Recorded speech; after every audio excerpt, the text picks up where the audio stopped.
Today in our 2015 Mercedes Sprinter 3500, we're going to be installing SumoSprings Solo Custom Helper Springs for the rear axle.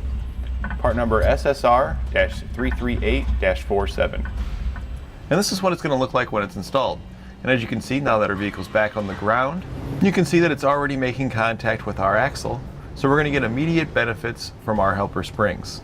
These benefits will include a smoother ride because our suspension is going to be receiving assistance from our SumoSpring right off the bat. It's going to reduce body roll and sway because we have that additional resistance here, keeping our body straight.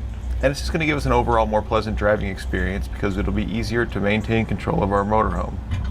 Additionally, when you load up your vehicle, typically the rear end starts to sag. Having these rear helper springs in the rear is going to help provide assistance to maintain closer to the level as possible. What this means for you is that your suspension is going to be in its normal ride height geometry, so you're going to maintain the steering and braking performance that you had as if it was unloaded. These springs have a 2,000 pound capacity at 50% compression. Now it is important to remember that this doesn't increase your vehicle's weight carrying capacity, that's just how much assistance it can provide. Each helper spring will work independently from one another to help compensate for uneven loads. Additionally, when making tight turns and going over uneven pavement, it also help reduce body roll. The Microcellular urethane springs offer progressive load control. So under light loads, the springs compress easily at first for a soft engagement to just provide a smoother, less bumpy, comfy ride. But with heavier loads, the springs can compress as much as 80% to provide additional support and load carrying. They have an operating temperature of -25 to 200 degrees Fahrenheit and have resistance to oils, road salts, and UV rays for a long-lasting operation. Here you can see our new SumoSpring versus our factory jounce bumper. And you can already tell that our SumoSpring is going to make contact with our axle far sooner than our jounce bumper ever would. This is going to provide plenty of cushion to help assist our suspension while going down the road. This is going to equal smoother ride with less jarring bumps and sway. And if you're comparing this to any other suspension upgrade, this is going to be one of the quickest and easiest to install. There's no drilling required, there's no hardware, it just simply pops right into place, replacing your old jounce bumper.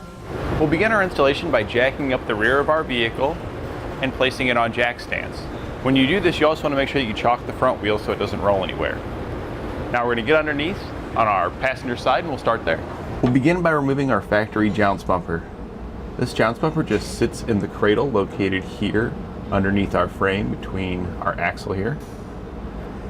And all you got to do to get this out is just pry it out. You'll want to start at the rear and just kind of twist your pry bar. Once you've got it worked down like that, where there's an opening here, you can take a flat bladed screwdriver and just poke it in that opening and pop it out.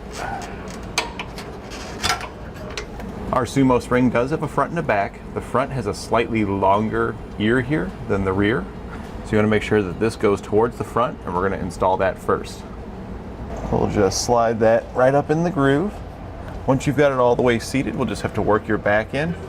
I found it easiest to do this with a screwdriver by starting with one side, getting it tucked up behind it, then keep some pressure on your spring and just work that all the way down until it pops in. Now you'll just repeat that exact same process on the other side. And that completes our installation of SumoSprings Solo Custom Helper Springs for the rear axle on our 2015 Mercedes Sprinter 3500.